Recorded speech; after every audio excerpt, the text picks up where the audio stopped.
রাহুল, দুটো চা দে। ঠিক আছে ওস্তাদ, দিচ্ছি।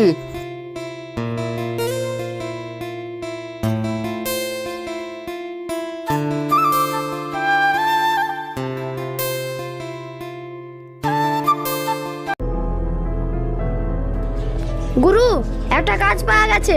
ও কাজটা যদি তুমি করতে পারো তাহলে 2 লাখ টাকা পাবে। তুমি যদি কাজটা করতে চাও তাহলে আমি বসের সাথে কথা বলবো। কাজটা তো আমিই করবই, তোকে কিছু করতে হবে না। যা করার আমিই করব। এখান থেকে গিয়ে আগে ওর সঙ্গে দেখা করব। চল।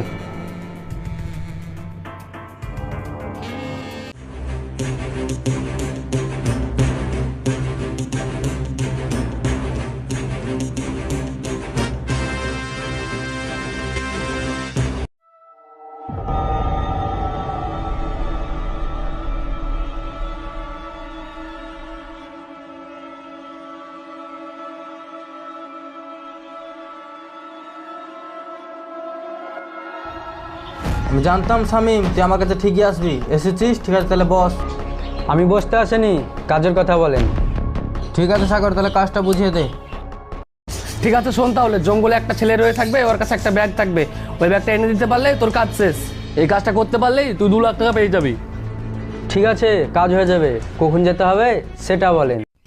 ঠিক আছে শুন তাহলে, আর দুপুরে একদিকে চলে যাবি, তাহলেই হবে। ঠিক আছে, কাজ হয়ে যাবে। আসছি তাহলে। ঠিক আছে যা।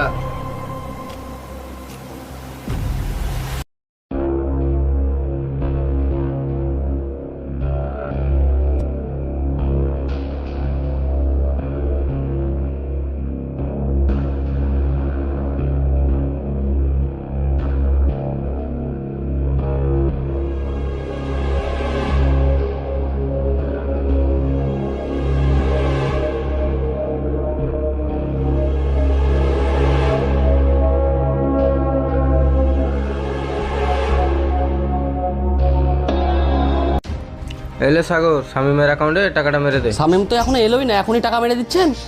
ওর উপর পুরো বিশ্বাস আছে যে শামিম আসবে। ঠিক আছে।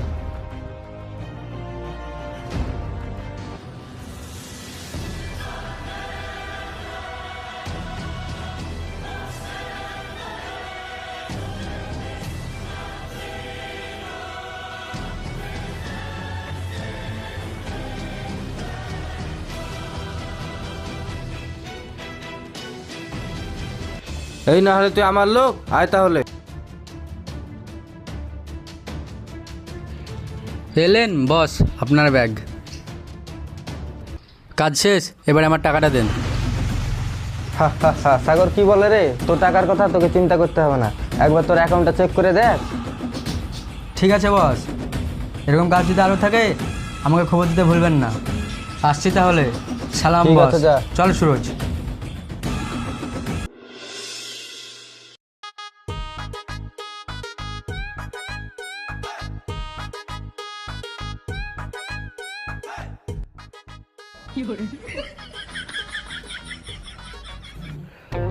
রাহুল, আমাকে একটা চা দে।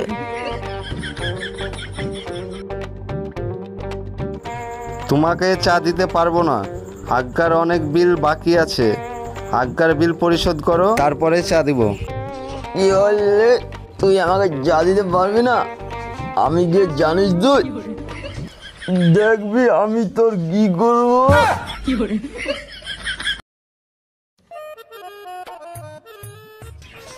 আরে কাকা, আপনি এভাবে পড়েছেন কেন? উঠেন। এত কি মদ খাই? আরে কাকা, কি করছেন কি আপনি? আপনি একটু শান্ত হন তো। শান্ত হন, শান্ত হন। কখন একটু বসেন তো। আপনি একটু শান্ত হন তো। কি হচ্ছে বলেন আমাকে, এত মাথা গরম করছেন কেন? না আমাকে চা দিবে বলছে, আমি ওকে শেষ করে দেবো। এই জায়গাটায় বসেন তো। রাহুল, কাকাকে একটা চা দিয়ে দিস তো। ঠিক আছে, দিচ্ছি।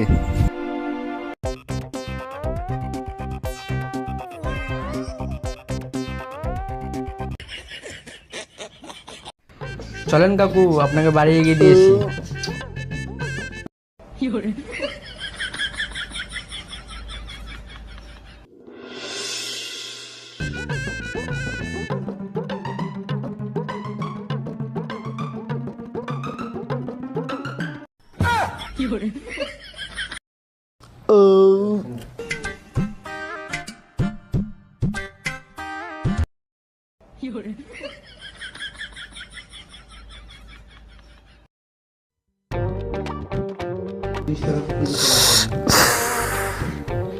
কাকা, আপনি আবার সব কি শুরু করেছেন?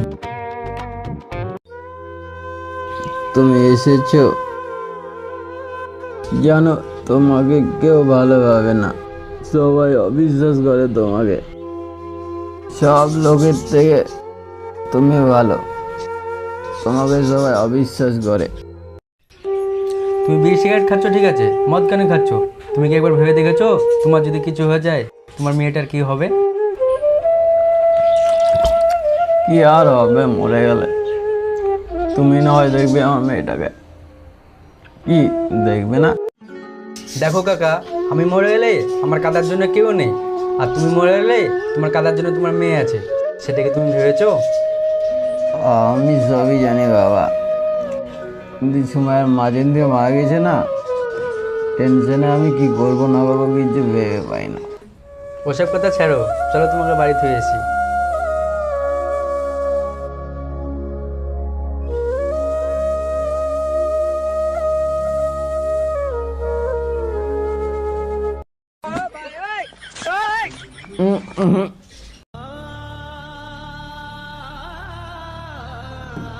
জুমাইয়া, জুমাইয়া, দেখো কে এসেছে।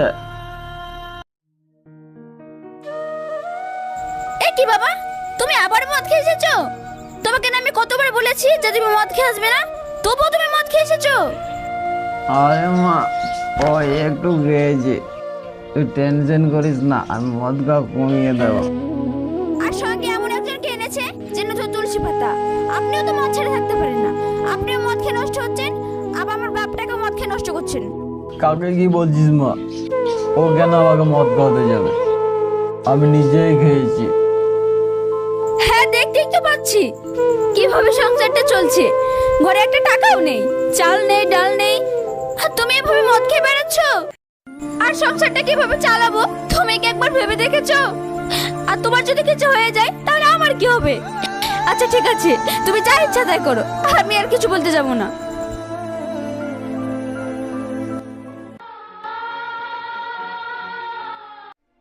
কাকা, আমি এবার চলে যাচ্ছি, আর আমার কাছে কিছু টাকা আছে, এই টাকাটা নিয়ে আপনি চাল ডাল কিনে নিন, আর পারলে মদ খাওয়াটা ছেড়ে দিন। ঠিক আছে বাবা।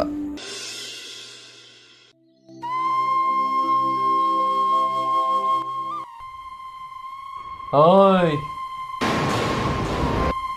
কই চাঁদাটা দে। হ্যাঁ ভাই দিচ্ছি। আপনারা জায়গা থেকে চাঁদা দেন কেন? গুন্ডাদেরকে না দিয়ে গরিব মানুষ, অসহায় মানুষদেরকেও তো দিতে পারেন। তুমি ঠিকই বলেছো সুন্দরী, তুমি যদি আমায় বিয়ে করো তাহলে আমি চাঁদা তোলাটা ছেড়ে দেবো আর আমার গুন্ডামিটা আবার চালু করবো। এই চল।